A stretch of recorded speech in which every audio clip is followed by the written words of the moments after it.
गो उपासनामय, गो भक्तिमय आपका जीवन हो जाएगा। अब जिन श्री सद्गुरुदेव पहाड़ी बाबा जी की चर्चा हम कर रहे हैं,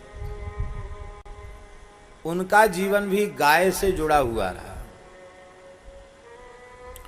मूल पुरुष प्रथम पहाड़ी बाबा जी महाराज जन्म से ब्रजवासी थे।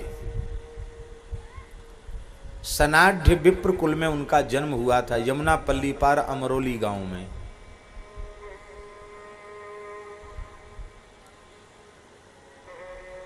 जन्म सिद्ध महात्मा थे। जन्म सिद्ध उनको कहते हैं जिनमें अलग से किसी को साधन के उपदेश की आवश्यकता न पड़े।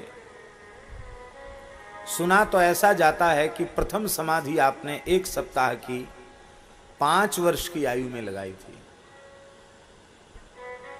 केवल 5 वर्ष के थे, प्रायः ध्यानस्थ हो जाते थे, समाधिस्थ हो जाते थे। जब वे 5 वर्ष की आयु में चल रहे थे, पूरे 5 के नहीं हुए थे, एकांत खेत में जाकर एक पीपल का वृक्ष था, बीच में से खोखला हो गया था। उस पीपल के खोखले के भीतर उतर गए और वहीं बैठकर समाधिस्थ हो गए। परिवार के लोग खोजते खोजते थक गए, मिले ही नहीं। 1 सप्ताह के बाद गैया चराने वाले ग्वारियों ने देखा कि बालक तो पीपल के भीतर बैठा हुआ है। 1 सप्ताह तक एक आसन से अखंड समाधि लगाकर वे विराजमान रहे। उस पीपल को गांव के ब्रजवासी टूड़ा पीपर कहते थे, टूड़ा पीपर। तो बाबा का बचपन में एक नाम पड़ गया, टूड़ा बाबा। बोले ये तो बाबा ही है, टूड़ा पीपर में समाधि लगा ली, बाबा का नाम पड़ गया टूड़ा बाबा। बचपन के भी बहुत चमत्कार हैं। और जब वे केवल 10 वर्ष की आयु के थे, यज्ञोपवीत संस्कार हो चुका था। आप 6 भाई थे, सबसे छोटे थे, छठे थे। उन जमानों में छोटी आयु में विवाह हो जाते थे, बड़े भाइयों का विवाह हो गया था। तो आप ध्यानस्थ थे, बड़े भाई की पत्नी ने आपको भोजन के लिए पुकारा, पर आप ध्यान में थे, आपने सुना नहीं। बहुत समय के बाद जब ध्यान से जागृत हुए तो उसने हंस कर के कहा कि आंख मूंद के बैठे रहोगे तो जिमाएगो कौन, कौन भोजन कराएगो, रोटी कौन देगो। आंख मूंद के जब देखो तब आंख मूंद के बैठे रहते हो। तो बाबा ने कहा कि हम तो यही समझते थे कि सबको रोटी राम जी देते हैं, रोटी देने का ठेका राम जी का है। लेकिन अब पता चल गया कि राम जी नहीं देते हैं, मनुष्य ही रोटी देता है। तो मनुष्य की दी हुई रोटी हमको नहीं खाना। आज से अन्न ग्रहण नहीं करेंगे, त्याग दिया अन्न। इतनी छोटी बात पर अन्न त्याग दिया। और अन्न ही क्या त्यागा, उसी रात ग्रह त्याग भी कर दिया। 10 वर्ष की आयु। और सीधे विचरण करते हुए डाकोर गए। डाकोर गुजरात में रणछोड़ राय जी वहाँ विराजमान हैं। वहाँ श्री दाऊजी मंदिर के श्री मंगल पीठाधीश्वर टीला द्वाराचार्य के रूप में परम तपस्वी योगीराज श्री स्वामी सरजूदास जी महाराज विराजमान थे। आपने उनसे विरक्त वेश लिया और विधिवत योगाभ्यास, हठ योग, राजयोग, समाधि योग सब आपने प्राप्त किया। संस्कार तो जन्मांतरीय था ही। गुरुजी की बड़ी प्रबल इच्छा थी कि द्वाराचार्य पद को पहाड़ी बाबा ही अलंकृत करें, मेरे प्रथम शिष्य हैं। लेकिन बाबा गुरुजी की अनुमति लेकर कि यह जीवन केवल भजन के लिए है, तप के लिए है, ऐसी अनुमति लेकर आप चले गए। 5 वर्ष समाधिस्थ रहे। मानसरोवर के निकट जो कैलाश पर्वत है, कैलाश पर्वत की वशिष्ठ गुफा में आप 5 वर्ष समाधिस्थ रहे। और वहाँ से फिर केदारनाथ के निकट जो हनुमान गुफा है, उस गुफा में 65 वर्ष विराजे आप। करीब 70 वर्ष हिमालय में बर्फ में ही रहे, नीचे उतरे ही नहीं। इसलिए लोग संतों की समाज में उनका नाम पहाड़ी बाबा हो गया, पहाड़ी बाबा नाम पड़ गया। जो स्वरूप आप दर्शन कर रहे हैं, बस अपने जीवन में बर्फ में भी रहे तो न कुछ बिछाया न कुछ ओढ़ा, मूज की ही आड़बंद, मूज की ही लंगोटी आपने धारण की, और जीवन पर्यंत भिक्षा के रूप में केवल गाय का ही दूध लिया। गाय का दूध, वो भी कैसा, उसमें जर्सी तो थी ही नहीं। गाय का दूध ऐसे लेते थे कि गैया का दूध उनके कमंडल में दोह दिया जाए, फिर वस्त्र से छान करके जटाओं में भगवान को रखते थे। अपनी जटाओं में शालिग्राम जी को विराजमान करके रखते थे। वो शालिग्राम जी अभी भी स्थान में विराजे हैं। उनको तुरंत तुलसी दल छोड़ के भोग लगाया, फिर उनको जटाओं में बांध लिया और बस अपने लकड़ी का या पत्थर का पात्र उनका रहता था, उसमें दूध वो पी जाते। बस यह उनका आहार था। भूमि का स्पर्श होने के बाद फिर नहीं लेते थे।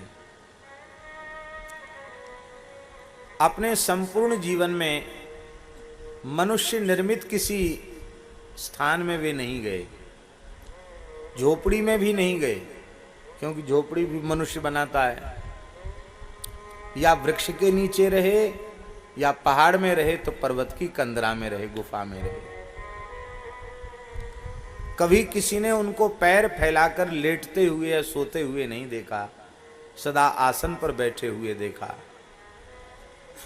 ऐसा जीवन उनका अद्भुत जीवन था। तो वो भी गौ सेवा, गाय सदा उनके निकट रही, अंतिम क्षण तक गाय के दुग्ध का ही आहार किया। और जीवन तो इतना विलक्षण कि उस समय अंग्रेज कलकत्ता में उनका शासन था, प्रभाव था। अंग्रेज आपके चरणों में नतमस्तक हुए। ब्रिटिश शासन चरणों में झुक गया, इतने प्रतापी महापुरुष थे। 150 वर्ष की आयु तक वे धरती पर विराजमान रहे, कंचन कामनी का स्पर्श नहीं किया।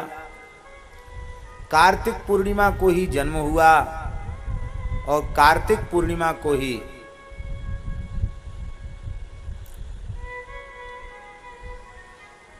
संवत 1869 में, संवत 1869 में आपने जीवित अवस्था में 150 वर्ष की आयु में पूरे 84 कोस ब्रज का झरा भंडारा करके, उस जमाने में सेवकों को आज्ञा दी, 1-1 रुपया दक्षिणा उस जमाने में मिला। पूरे ब्रज में हल्ला हो गया, 10-10 गज का अचला और 1-1 रुपया दक्षिणा। साधुओं के लिए वस्त्र और विदाई अर्पित हुई। बोले सब झरा हो गया, सब साधु पा लिए। बोले हाँ, कोई बाकी तो नहीं है? बोले नहीं है। तो यमुना जी में स्नान किया और अपने जटाओं से शालिग्राम जी को निकालकर, ये जो दूसरे महापुरुष थे, इनको अपने ठाकुर जी दे दिए। बोले बस ये मेरी निधि है, यही मेरी संपत्ति है, इनकी सेवा करना, और मैं अब समाधि में जा रहा हूँ। स्वयं वो निम्ब वृक्ष अभी तक था, 10-12 वर्ष पहले तक भी था वो निम्ब वृक्ष।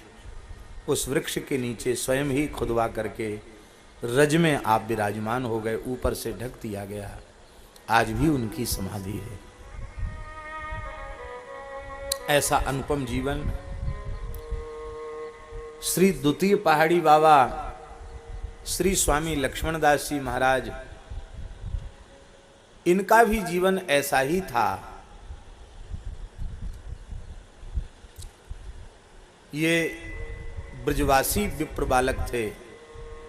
दाऊ जी का ही इनका जन्म था, बलदेव जी का।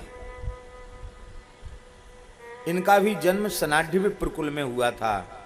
इनके पिता जमींदार थे, कोई संतान नहीं थी, तो अपने भाई को जमीन जायदाद संभला करके वे भजन करने की इच्छा से पत्नी के सहित वृंदावन आ गए।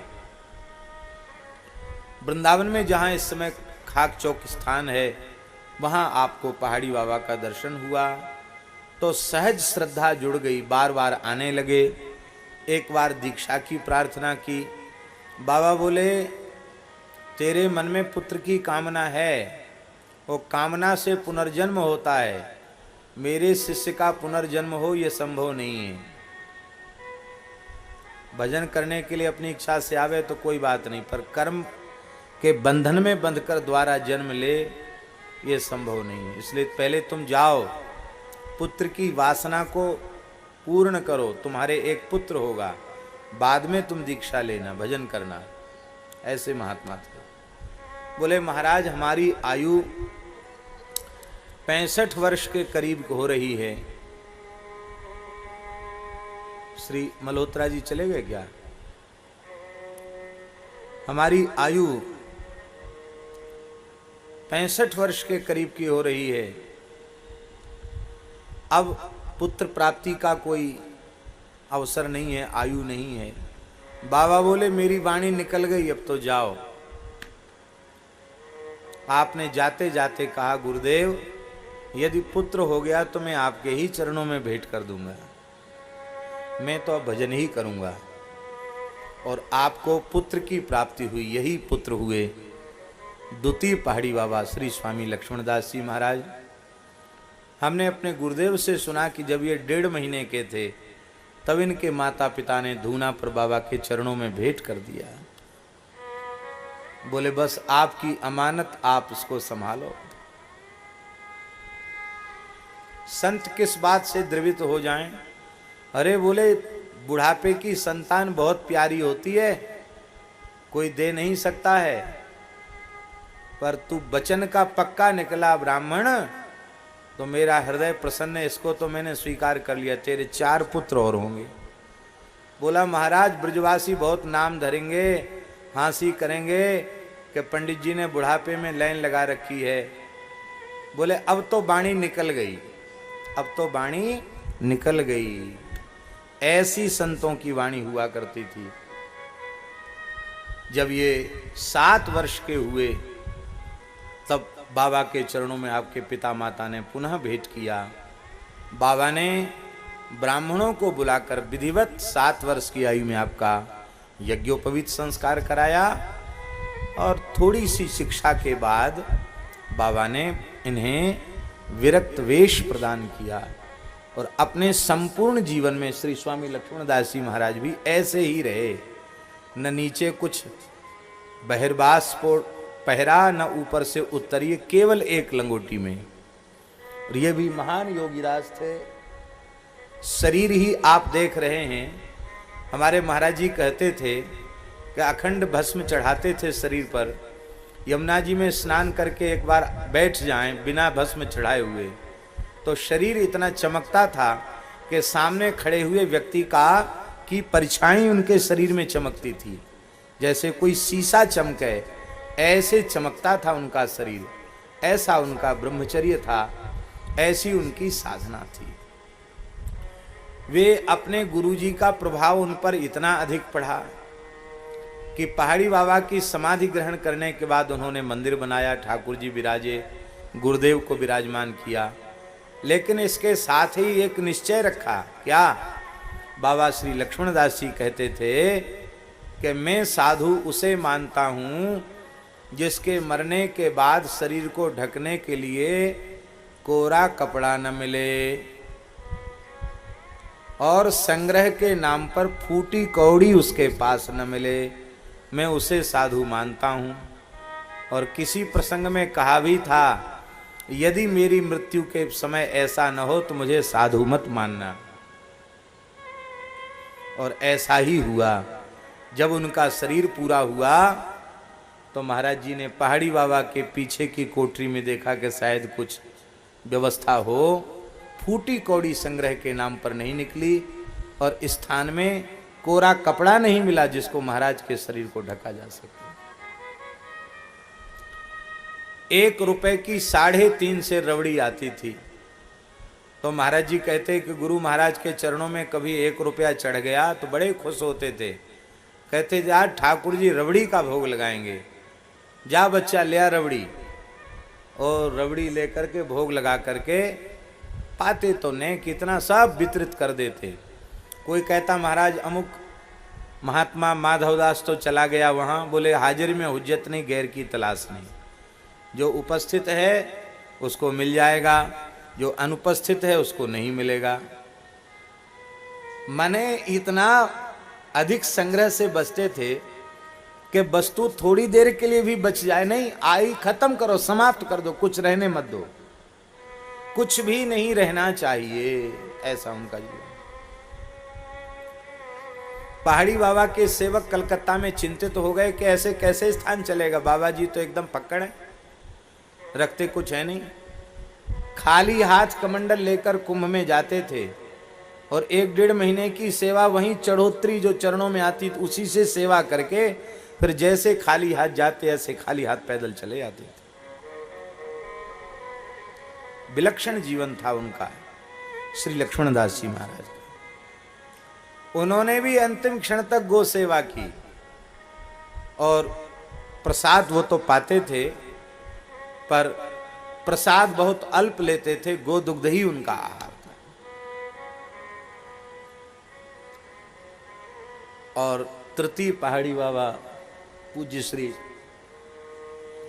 अनंत श्री संपन्न सदगुरुदेव श्री देवदास जी महाराज, इनका जीवन भी ऐसे ही विलक्षण जीवन था। आपका जन्म ब्रज में तो नहीं हुआ, उपव्रज में हुआ, ब्रज के निकट, ब्रज से समीपे उपव्रजम, ब्रज के निकट जन्म हुआ। वहां तक ब्रज की संस्कृति है। एक छोटे से कमतरी गांव में आपका सनाढ़ विप्र कुल में, कौशिक गोत्रीय ब्राह्मण कुल में, उपाध्याय कुल में आपका जन्म हुआ। ये 2 भाई थे,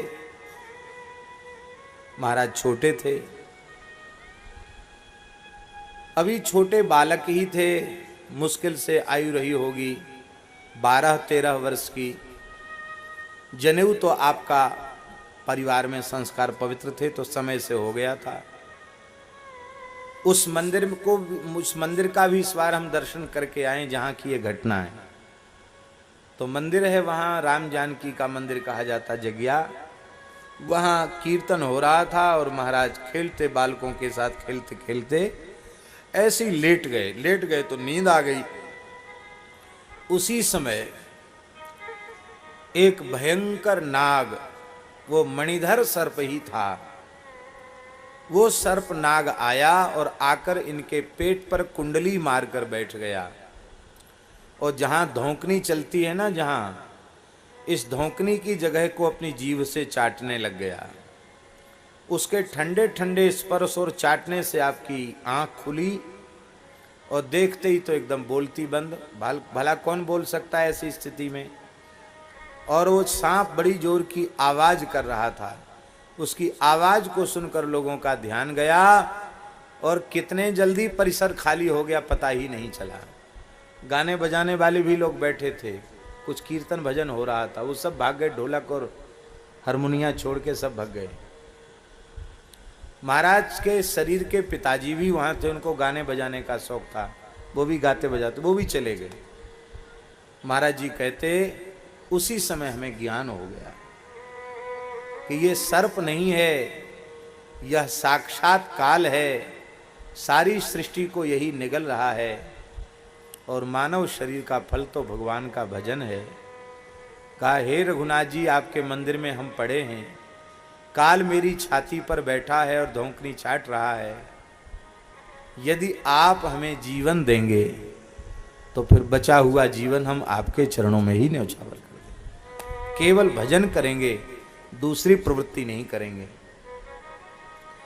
ऐसा मन में संकल्प करते ही वह नाग उसने चाटना बंद कर दिया और दाहिने कंधे की ओर से उतरा। महाराज तो लेटे ही थे, सिर के ऊपर पूरा फण फैलाकर उसने छाया की और फिर उनके चरणों की ओर से होकर पूरी परिक्रमा की उस नाग ने। और जब वो आगे गया तो महाराज जी उठ के खड़े हुए तो नाग मुड़ गया और पूंछ के बल पे खड़े होकर महाराज सुनाते थे, मैंने देखा इतना बड़ा फण होगा उसका। अब मैं फुट तो नहीं गिन सकता हूं पर इतना बड़ा फण उसका होगा। कहते उसी क्षण संसार से इतना तीव्र वैराग्य हुआ कि अब माता पिता भाई मित्र किसी के प्रति अणु मात्र ममता नहीं रह गई। एकदम सब संसार के प्रति उदासीनता आ गई और अपने आप भीतर से राम राम राम राम राम राम राम राम राम राम राम राम अपने आप जप होने लग गया। हम अंतर्मुख हो गए।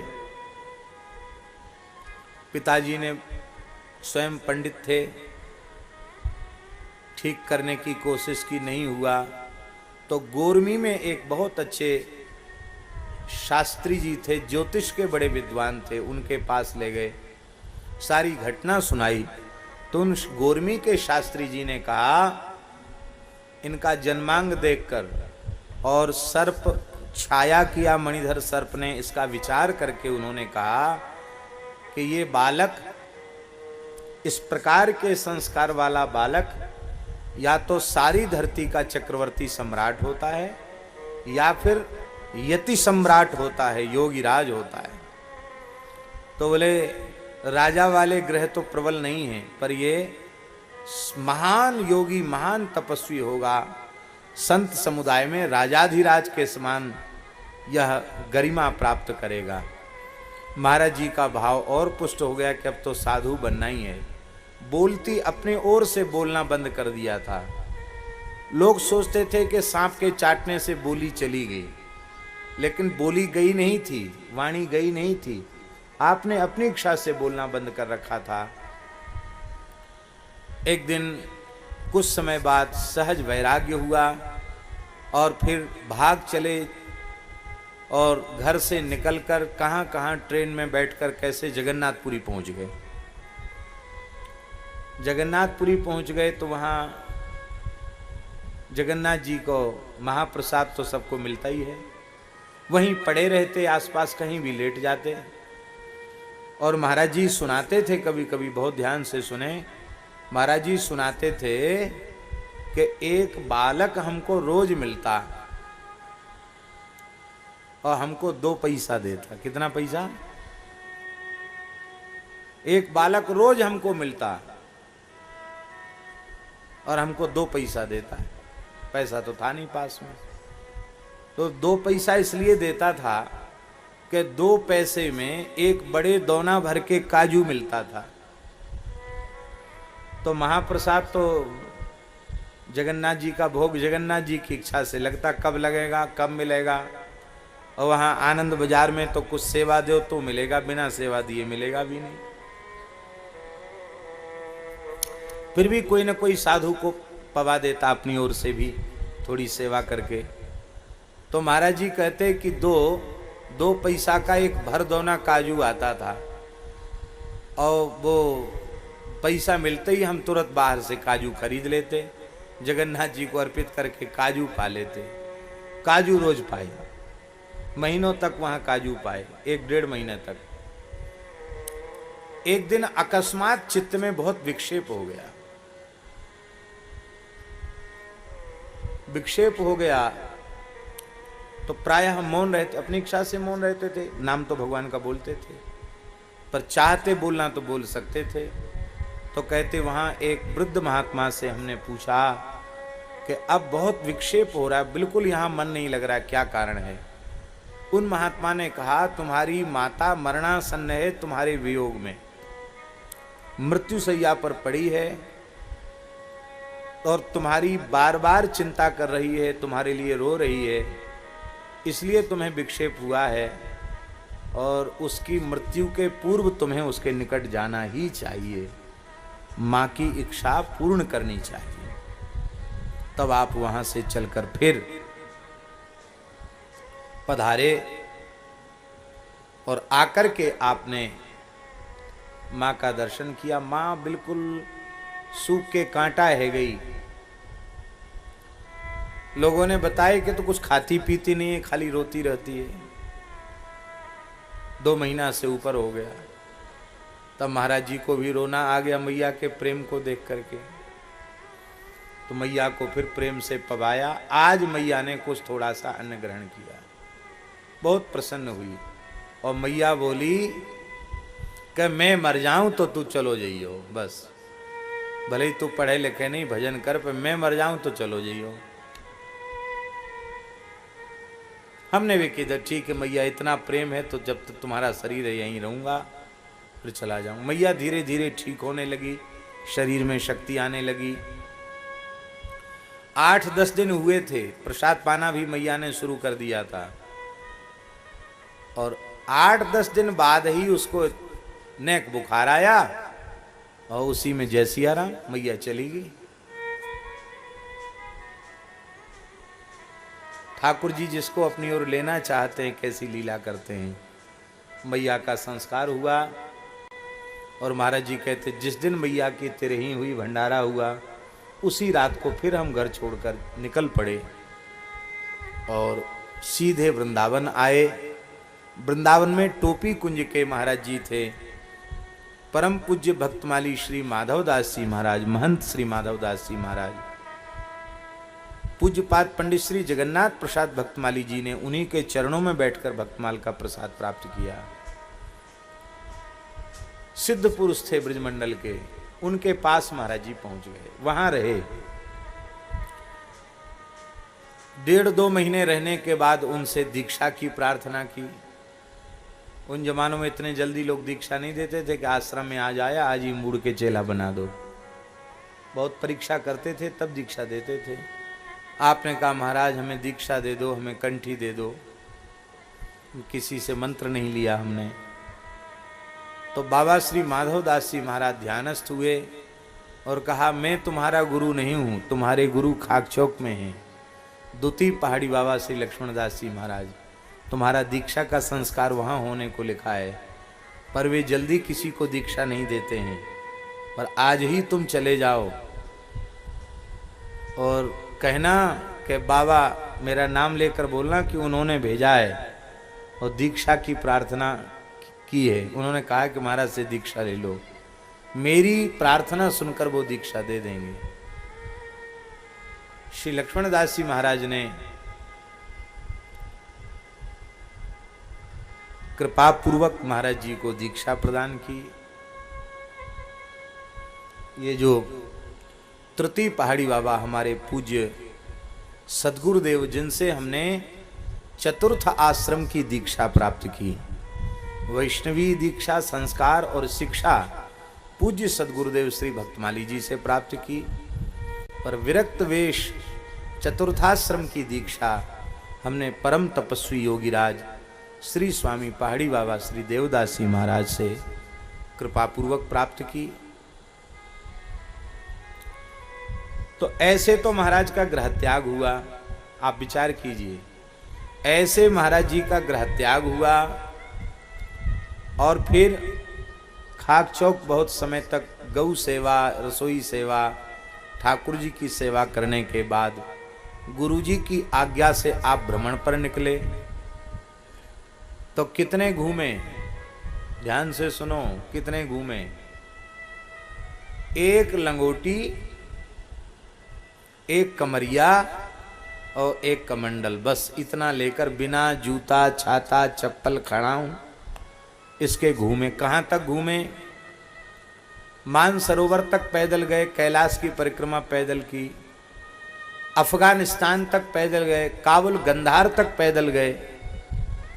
और पैदल गए ही नहीं बाबा, भारत के किसी कोने का नाम ले लो, उसके एक एक गांव को बता देते थे, उस गांव में अमुक व्यक्ति हमको इतने समय पूर्व मिला था। क्या उनकी स्मृति थी भगवान जाने। शायद कंप्यूटर में भी इतनी सामर्थ्य शायद होती हो कि नहीं भगवान जाने, हम तो जानते नहीं कंप्यूटर को। ऐसी विलक्षण उनकी शक्ति थी।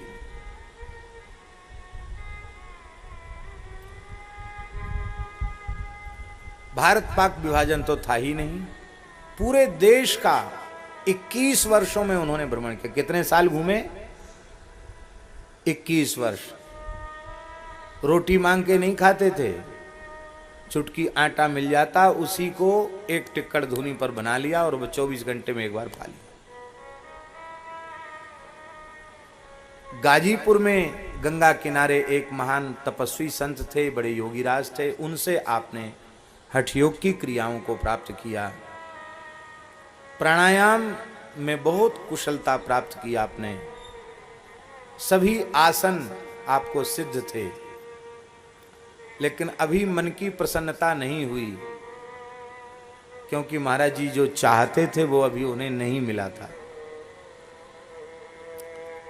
तो खाक चौक में महंत पद पर बैठने के बाद सन 1932 में महंत पद पर बैठे। किस सन में? 1932 में महंत बन गए और अपने गुरु भाई को सेवा संभला करके बिना किसी को बताए अकस्मात फिर खाक चौक से चल पड़े भजन और तपस्या के लिए। मन में धुन चढ़ी कि काग वसुंडी जी पर विशेष कृपा महाकालेश्वर उज्जैन में हुई, हम उज्जैन में जाएंगे। मन में भाव बन गया, उज्जैन की ओर चले। पैदल पैदल चलना था। चलते चलते देवास के निकट पहुंचे जंगल में। तो वहां एक शिवालय था, बहुत पुराना, जंगल में ही। उस शिवालय में आप लेट गए, बहुत थके हुए थे, लेट गए। जैसे ही लेटे, थोड़ी नींद लगी ही होगी कि अकस्मात किसी महापुरुष ने आपकी जटा पकड़ के आपको सोते से उठाकर बिठा दिया। आपने जैसे ही नेत्र खोले तो इतना प्रकाश के नेत्र चकाचौंध से भर गए। उस प्रकाश में अखंड विभूति धारण किए हुए, डमरू और त्रिशूल लिए हुए भगवान शिव साक्षात प्रकट हुए। महाराज जी कहते स्वप्न नहीं, जटा पकड़ के उन्होंने हमको उठा के बिठा दिया और हंस करके मेरे सिर पे हाथ रख के कहते हैं, जा बच्चा, तेरा कल्याण होगा, यहां से उत्तर दिशा की ओर चला जा, जो तू पाना चाहता है वो मिल जाएगा। ये कह के अंतर्धान हो गए। बोले मैंने निश्चय किया जब तक मन को पूरी तरह संतुष्टि देने वाले कोई महान सिद्ध पुरुष नहीं मिलेंगे तब तक मैं उत्तर दिशा छोड़ूंगा नहीं। चल पड़े। ये बात है अगहन की, अगहन महीना, मार्गशीर्ष मास की बात है। मार्गशीर्ष में ठंड शुरू हो जाती है। तो उन्होंने देखा कि एक छोटा सा बालक 5-6 साल की उम्र होगी, एकदम नग्न, उस सामने से आता हुआ दिखाई पड़ा। तो महाराज जी कहते थे कि हमको बड़ा आश्चर्य हुआ, इतनी ठंड में ये नंगा घूम रहा, हो सकता है जंगल का बालक हो, गरीबी है ये, और जंगली बालक हो, लेकिन अकेला है, घूम के नंगा कैसे घूम रहा है। तो महाराज जी ने उससे पूछा, बालक भगवान, यहाँ आसपास में कोई जंगल में संत रहते हैं क्या? वो बालक हंसकर बोला कि बाबा, ऐसे संत रहते हैं कि मिट्टी छू दें तो मिस्री बन जाए। कह के अंतर्धान हो गया। आप आगे बढ़े। वे ही संत परमहंस स्वामी श्री रामानुजदास जी महाराज आपको दिखाई पड़े। केवल शरीर पर एक कौपीन मात्र थी। जटा इतने विशाल थे कि चमेली के झाड़ पर फैलाया गया था उनको, मने लटका नहीं सकते सिर में, इतने जटा थे उनके। जटा चमेली के झाड़ पर फैले थे और बाबा बैठे थे धूना पर। जैसे ही आपने जाकर प्रणाम किया, प्रणाम करते ही उन्होंने कथा कहनी आरंभ की, बिना किसी परिचय के। प्रणाम करते ही बोले, तुम्हारा जन्म ब्रज के निकट मुरैना जिले में अमुक गांव में, अमुक गोत्र में, अमुक परिवार में तुम्हारा जन्म हुआ और ऐसी ऐसी घटना से तुमने गृह त्याग किया। अब तक के जीवन की सारी घटनाएं उन्होंने सुना दी। और यह भी कह दिया कि तुमको मार्ग में भगवान शिव का दर्शन प्राप्त हो चुका है, लेकिन एक भूल तुमसे अब हो गई है। क्या? बोले जो नंगा बालक मिला था वो बालक नहीं थे, वो सनकादिकों में से साक्षात श्री सनत कुमार जी थे। वहीं चरण पकड़ लेते तो तुम्हारा काम वहीं बन जाता, यहाँ आने की आवश्यकता नहीं पड़ती, तब फिर तुम उन्हें पहचान नहीं सके। कोई बात नहीं, स्नान करो। कुइया थी, आज भी वो कुइया है। स्नान किया, स्नान करके फिर क्या महाराज जी को बताया और क्या दिया ये बात महाराज जी नहीं बताते थे। कहते बस स्नान करके मुझे सामने बिठाया, अब मुझे जो मिलना चाहिए था वो मुझे मिल गया। जिसके लिए घर छोड़ते साधु बनते वो काम हमारा पूरा हो गया। ऐसा कह करके महाराज जी बहुत भावुक हो जाते थे।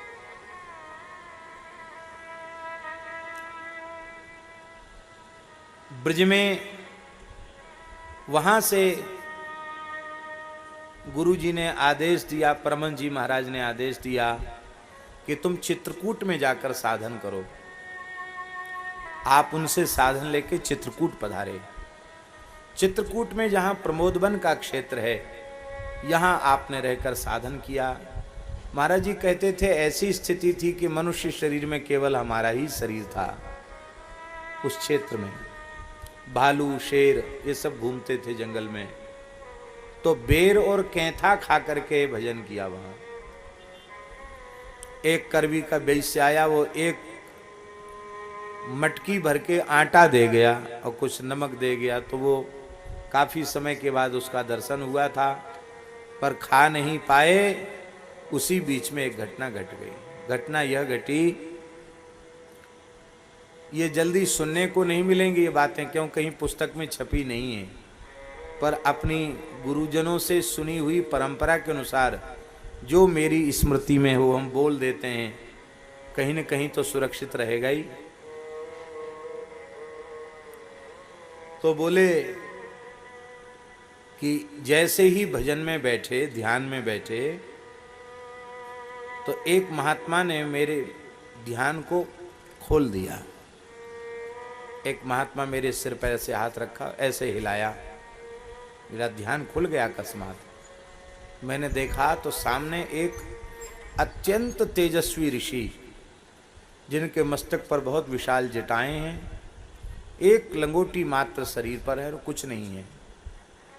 वे महर्षि अधर में खड़े हैं संत, और उन्होंने कहा बच्चा यहाँ नहीं, तेरी भजन में सिद्धि तेरे गुरु स्थान में होगी, वृंदावन चला जा। कह के अंतर्धान हो गए। आपने फिर अपने मन को अंतर्मुख करने की कोशिश की, फिर ध्यान में चले गए। थोड़ी देर बाद वे महात्मा फिर आ गए, फिर उठा दिए, ए सुनता नहीं है, चला जा वृंदावन। ठाकुर जी की सेवा में बहुत परेशानी हो रही है, ये उन्होंने कहा। महाराज जी ने कहा हमको कहीं नहीं जाना। मन में सोचा कहीं नहीं जाना, यहीं भजन करना है। हमारे गुरु जी ने कहा चित्रकूट में जाके साधन करो। सिद्ध गुरु जी ने रात्रि को फिर ध्यान में बैठे, तो वे महर्षि फिर आ गए सामने। अब की बार तो ध्यान में ही नहीं जाने दिया। बोले मैं तीसरी बार आया हूं, तुम हमारी बात ध्यान से नहीं सुनते हो, मेरी इच्छा के बिना यहाँ नहीं रह सकते हो, जाओ वृंदावन चले जाओ, गुरुस्थान में सेवा करो वहां भगवान की। महाराज जी कहते अब मेरी समझ में आया कि कोई सिद्ध पुरुष हैं। तो मैंने प्रणाम करके कहा कि आप कौन हैं? मैं महर्षि अत्रि हूं। क्या कहा? मैं महर्षि अत्रि हूं। इस समय तुम्हारे गुरुस्थान में तुम्हारे गुरु भाई बहुत कष्ट में हैं, ठाकुर जी की सेवा पूजा अब व्यवस्थित हो रही है, वहीं जाकर भजन करो, वहीं सिद्धि मिलेगी। तब आप प्रसन्नतापूर्वक वहां से चले।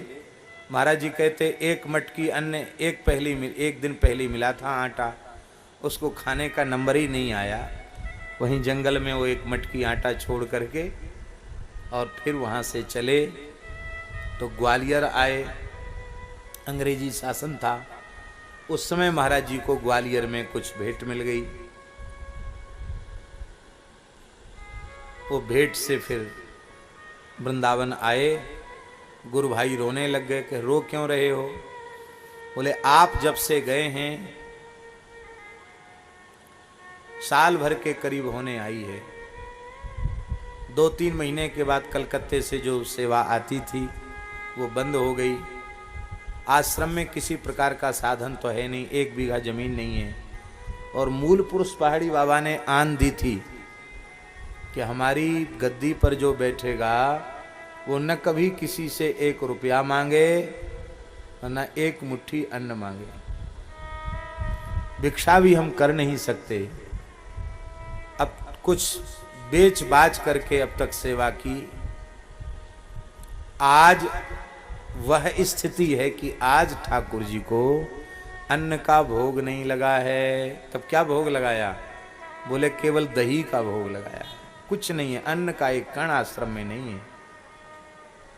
श्री वृंदावन बिहारी लाल की। हमारे श्री महाराज जी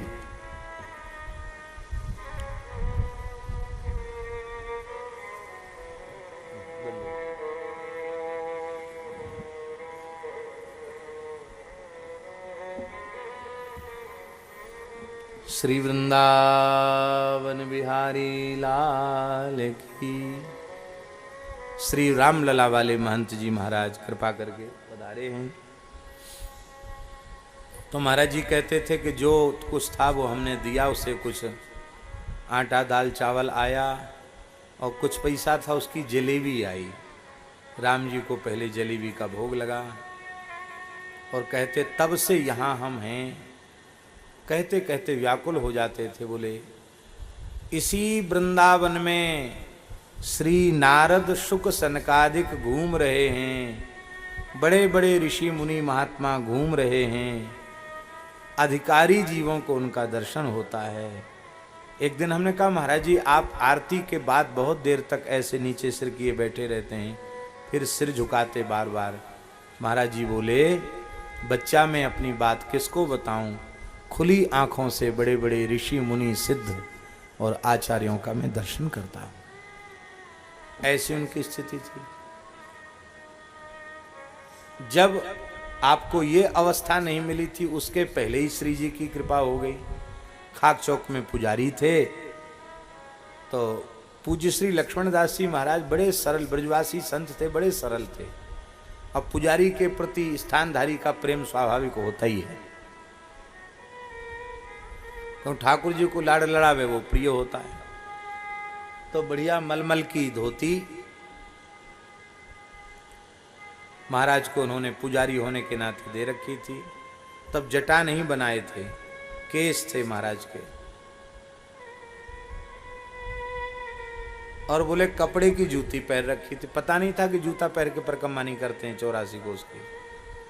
तो चमोली बन है ना, तो चमेली बन के पहले एक खेत की मेड़ से जा रहे थे तो 3 छोरियां बहुत जोर से हंसी। 3 लालियां थीं और तीनों बड़ी जोर से हंसी। हे बाबा सुने ना है कहाँ जा रहे हो? दूल्हा सो सजो धजो कहाँ जा रहे हो? तो इनको बड़ा खराब लगा कि ब्रज की कन्याएं भी बड़ी कैसे स्वभाव की होती हैं बताओ। मैं जवान संत, मुझे दूल्हा बता रही है। तो महाराज जी कहते गुस्सा तो है पर उनसे क्या करते, सिर हमने झुका लिया, उनकी तरफ ठीक से देखा भी नहीं। हे बाबा नीचे नार डार के का देख रहा, हमारी बात तो सुन। ऐसी मलमल की धोती पहन के और जूता पहन के साधु नाए बने। साधु बननो है तो यहाँ ते थोड़ी दूर चमेली बने, चमोली बने, वहां एक लंगोटी में रह, भजन कर, चैटानते कट, तब तो ये भजन को स्वाद मिलेगो। महाराज जी कहते ये बात कह के तत्काल वे तीनों लालियां अंतर्धान हो गए, खड़े खड़े लुप्त हो गई। तब समझ में आया कि यह कोई चमत्कारिक घटना थी, ये सामान्य बालिकाएं नहीं थी। कहते हम तो अपनी साधु वाली मर्यादा में थे तो हमने आंख उठाकर देखा ही नहीं उनके चेहरे की तरफ तो देखा ही नहीं। अब चमेली वन में गए, अपनी झोली भी दे दी, अचला भी दे दिया। उसमें कहाँ कपड़ा मिलता था, एक लंगोटी में वहाँ रहे, जमीन में ही सोते, ब्रजरज में ही। और लाल लाल मुड़ के चेंटा पेड़ों से गिरते, वो काटते तो खून निकल आता। पत्ती चबा करके भजन किया। बाद में ब्रजवासी कुछ आटा पहुंचाने लगे। रोटी महाराज किसी की छुई खाते नहीं थे। आटा पहुंचाने लगे तो फिर महाराज जी एक टिक्कड़ बना लेते थे। वहां 6 महीना भजन किया।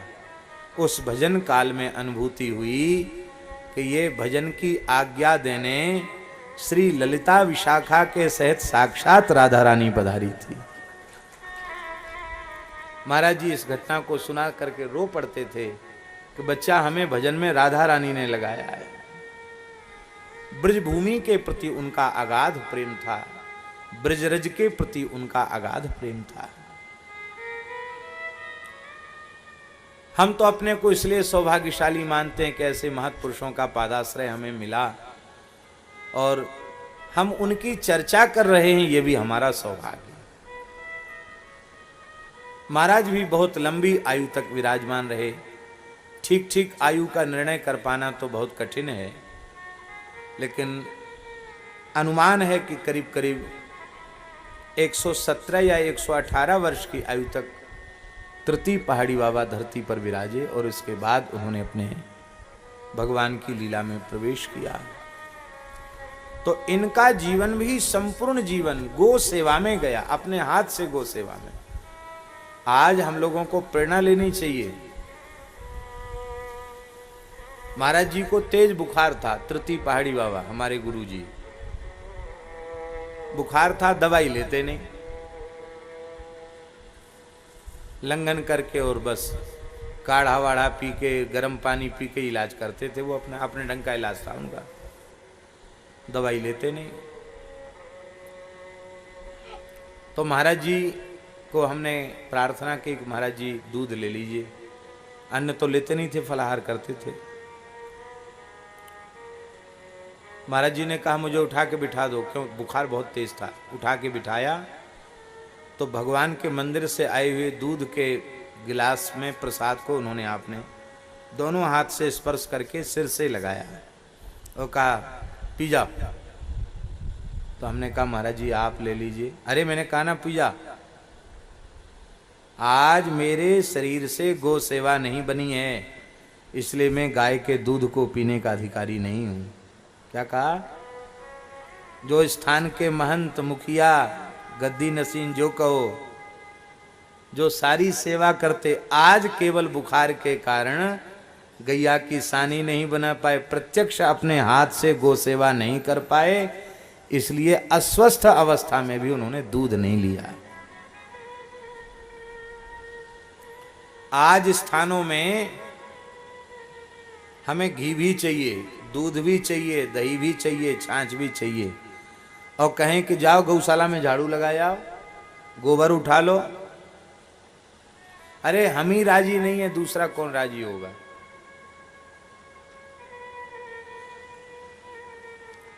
हमारे मन में भावना तो रहती है कि हम गौ सेवा करें, गोबर उठावें, सेवा करें, लेकिन भगवान ने दूसरा विभाग दे रखा है।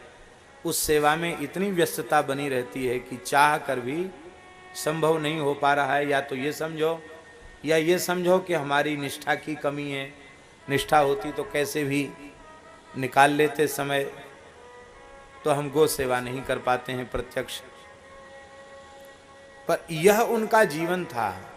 जिस दिन भगवत धाम गए उस दिन भी अपनी आसन के नीचे से कुछ पैसा लेकर कहा हरा पालक खरीद के लाओ, मैं गैया को खिलाऊंगा।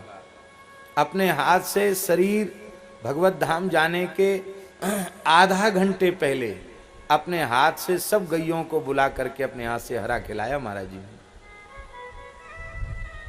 और फिर थोड़ा काढ़ा पिया, स्नान करने गए, स्नान करके आए और आसन पर बैठ गए। बोले हमको थोड़ा पसीना और घबराहट हो रही है। हम अयोध्या जी में श्री छोटी छावनी में श्री भक्तमाल जी की कथा कह रहे थे। 2003 की बात है। और पूज्य श्री बक्सर वाले मामा जी राम कथा कह रहे थे और दास भक्तमाल की कथा कह रहा था। उस समय की बात है। भगवत धाम जाते समय उन्होंने हमारी स्मृति की। उनको बुलाओ, मैं कुछ कहना चाहता हूं। हम अनुपस्थित थे और ये बात अनेकों बार कही थी, जिस समय मैं चाह लूंगा कि मुझे जाना है, बैठे बैठे चला जाऊंगा, बैठे बैठे चले गए। सुमन माल जिमि कंठते गिरत न जाने नाग। ऐसे पूज्य गुरुजनों की स्मृति